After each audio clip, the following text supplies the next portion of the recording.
Hello दोस्तों, स्वागत है आपका हमारे यूट्यूब चैनल में। आज की वीडियो में हम लोग इकोनॉमिक्स के एक इम्पॉर्टेंट टॉपिक पर डिस्कस करने वाले हैं, जो कि है मुद्रा बाजार। मुद्रा बाजार का नाम आप लोगों ने कई जगहों में देखा होगा, न्यूज़पेपर में पढ़ा होगा और न्यूज़ में भी सुना होगा ये सारी चीज़। तो आखिर ये मुद्रा बाजार होता क्या है, तो उसी को आज की इस वीडियो में मैं आप लोग को समझाने वाला हूँ। ठीक है, तो चलिए शुरू करते हैं कि होता क्या है मुद्रा बाजार। तो मैं पहले बता दूँ इसके बारे में कि मुद्रा बाजार होता है कि कोई भी संस्था होता है कि कम समय के लिए ऋण लेते हैं, अल्पकालीन समय के लिए ऋण लेते हैं और इस दौरान वे प्रतिभूतियों का लेन देन करते हैं। ठीक है, जैसे प्रतिभूति क्या होता है, ट्रेजरी बिल, राजकोषीय बिल, इन सारे चीज़ों को लेन देन करके ऋण लेते हैं। और ये ऋण कितना समय के लिए हो सकता है? ज़्यादा से ज़्यादा 1 साल के लिए हो सकता है और 1 साल से भी कम समय के लिए ये लोन लिया जाता है। ठीक है, 1 साल होगा, 6 महीना हो सकता है, 3 महीना के लिए हो सकता है, यानी कि कम समय के लिए ही इसमें ऋण दिया जाता है। तो ये होता है मुद्रा बाजार। ठीक है, तो देखते हैं कि मुद्रा बाजार क्या होता है। तो मुद्रा बाजार एक महत्वपूर्ण वित्तीय संगठन होना, पहले बताया मैंने, वित्तीय संगठन होता है जो कि काफ़ी इम्पोर्टेंट होता है और जहाँ कम समय के लिए ऋण दिया जाता है। ठीक है, और प्रतिभूतियों का लेन देन करती है। ऋण देने के साथ साथ प्रतिभूतियों का लेन देन करते हैं। ठीक है, यह लोगों को तत्काल नकदी ज़रूरतों को पूरा करता है। कई बार लोगों को होता है कि तब इमरजेंसी में पैसों की ज़्यादा ज़रूरत हो जाती है, तब वो क्या करते हैं, मुद्रा बाजार से प्रतिभूतियों का लेन देन करके ऋण ले सकते हैं। और ये क्या मैंने बताया कि मुद्रा बाजार में लेन देन आमतौर पर 1 वर्ष या उससे कम मतलब कम समय के लिए हो सकता है।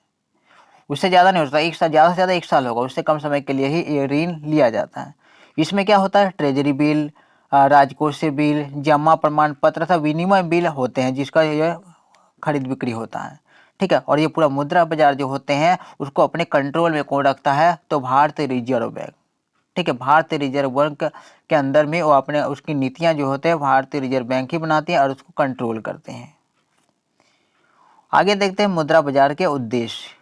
तो मुद्रा बाजार का उद्देश्य तो पहले थोड़ा बहुत आपको समझ में आ गया होगा कि पहला उद्देश्य तो ये होता है कि बहुत सारे लोगों को कम समय के लिए इमरजेंसी में पैसों की ज़रूरत होती है, तो वो मुद्रा बाजार से प्रतिभूतियों का लेन देन करके ऋण ले सकते हैं, कम समय के लिए ऋण ले सकते हैं। तो इससे क्या होता है कि उसका काम निकल जाता है, विकास का काम, समानता का काम, ये सारी चीज़ काम उसका निकल जाता है। ठीक है, तो मुद्रा बाजार का उद्देश्य देश की मौद्रिक नीति को लागू करना है। ऐसा करना है कि मुद्रा की उपलब्धता को बरकरार रखना होता है। मौद्रिक नीति के 3 मुख्य उद्देश्य होते हैं। क्या होता है? विकास करना, उसके अलावा समानता और मूल्य स्थिरता। मौद्रिक नीति बनाने का मेन मकसद होता है कि वो सारे कदम उठाना जिससे देश का विकास हो, लोगों का विकास हो और उसमें समानता की भावना आए। उसके बाद मूल्य को स्थिर रखना कि महंगाई ना बढ़े, महंगाई को स्थिर रखने का प्रयास, ये सारे प्रयास रहते हैं इसके। ठीक है, तो मुद्रा बाजार विकासशील देशों को ऋण देकर देश में विकास करने में सहायता करते हैं। जो विकासशील होते हैं, अपने देश का विकास करने के लिए पैसों की ज़रूरत होती है, तो वे क्या करते हैं, ऋण ले सकते हैं और अपने देश का जो भी ज़रूरतें होती हैं उसको पूरा कर सकते हैं। मुद्रा बाजार वाणिज्यिक बैंकों और विदेशी बैंकों तथा लीजिंग और फैक्टरिंग कंपनियों सहित अन्य संस्थाओं के लिए धन का स्रोत है। जैसे कि अगर वाणिज्यिक बैंक को पैसा की ज़रूरत है या फिर विदेशी बैंकों को पैसा की ज़रूरत है या फिर लीजिंग या कोई भी फैक्ट्री होता है, इमरजेंसी को उसका पैसा की ज़रूरत होता है, तो वो मुद्रा बाजार से ऋण ले सकते हैं, लोन ले सकते हैं। ठीक है, तो ये उसका मुद्रा का स्रोत हो गया। बड़े निगमों को वाणिज्यिक पत्र के रूप में अल्पकालिक प्रतिभूतियां जारी करने में सक्षम बनाकर और मुद्रा बाजार कॉर्पोरेट ऋण बाजार को अधिक प्रतिस्पर्धी बनाते हैं और बड़े वाणिज्यिक बैंकों को बाजार की शक्ति को कम करते हैं। ठीक है, इससे क्या होता है कि बड़े वाणिज्यिक बैंकों की जो बाजार शक्ति होता है उन्हें थोड़ा कम करते हैं। तो ये सारे काम मुद्रा बाजार करते हैं। अब हम लोग इसकी विशेषताओं को देखेंगे मुद्रा बाजार के, और उसके जो मुख्य कार्य होते हैं, एक एक पॉइंट वाइज पॉइंट हमको इस वीडियो में समझेंगे।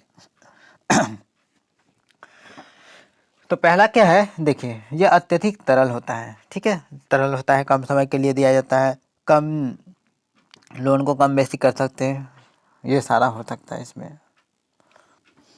ये अत्यधिक तरल होते हैं क्योंकि ये कम जोखिम वाले साधन होते हैं तथा इसकी परिपक्वता अवधि भी कम होती है। यह जो कम समय के लिए जिसमें लोन लिया जाता है तो इसमें जोखिम थोड़ा कम होता है, रिस्क नहीं होता है।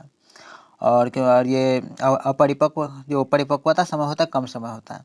दूसरा पॉइंट क्या है इसका, ये कम जोखिम वाले निवेशकों के लिए आकर्षित विकल्प है, क्योंकि निवेशक मुद्रा बाजार साधनों के अंकित मूल्य पर छूट का लाभ उठा सकते हैं। जैसे जिसका पूंजी का स्रोत कम है, उन्हें कम पैसों की ज़रूरत है, तो और इमरजेंसी में उसको पैसों की ज़रूरत है, तो वो सारे लोग जो होते हैं मुद्रा बाजार से अपने प्रतिभूतियों का विनिमय करके ऋण उठा सकते हैं। तीसरा क्या है कि मुद्रा बाजार के अन्य वित्तीय बाजार की तरलता और सुरक्षा में योगदान करते हैं। जो दूसरे वित्तीय बाजार होते हैं उसको सुरक्षा कर सकते हैं। दूसरे दूसरे वित्तीय बाजार को अगर पैसे की जरूरत हो तो यहाँ तक ले सकते हैं, तो इस तरह से उसका सिक्योरिटी बना रहता है, उसको रिस्क में नहीं आता, क्योंकि इनका विनिमय भारतीय रिजर्व बैंक द्वारा किया जाता है। और इसके अलावा इसके ऊपर में जो होता है सबसे बड़ा बैंक RBI इसके ऊपर बैठा हुआ रहता है, जो इसके किसी भी तरह के फ्रॉड या फिर गलतियाँ की गुंजाइश नहीं होती है। ठीक है। अतिरिक्त धनराशि बैंकों या खुदरा निवेशकों द्वारा जमा की जाती है, क्योंकि मुद्रा बाजार साधन सरकार के लिए वित्त पोषण के मुख्य स्रोतों में से एक है। तो बहुत सारे लोग होते हैं कि पैसे उसमें अतिरिक्त पैसे जमा करते हैं, और इससे सरकार को भी जो पैसा की जरूरत होता है वो वित्त बाजार से भी सरकार भी निकालते हैं। ठीक है। उधारकर्ताओं को उनकी तत्कालीन नकदी प्रवाह आवश्यकता को पूरा करने में सक्षम बनाते हैं। ठीक है। जैसे उधारकर्ता जो उधार जिसको चाहिए उन्हें तुरंत पैसा तत्कालीन इमरजेंसी में पैसा तुरंत वो दे सकता है। ठीक है। और अपना जैसे लोग अपना काम को निकाल सकते हैं। व्यक्तियों, निगमों और सरकारों की नकदी प्रबंधन और तरलता आवश्यकताओं को समर्थन करना। जैसे बहुत सारे बैंक व्यक्ति होते हैं या फिर निगम हो सकते हैं या सरकारी जो कार्य होते हैं, उसके लिए जो ज़रूरतें होते हैं, धन की ज़रूरत होते हैं, उनको ये मुद्रा बाजार पूरा कर सकते हैं।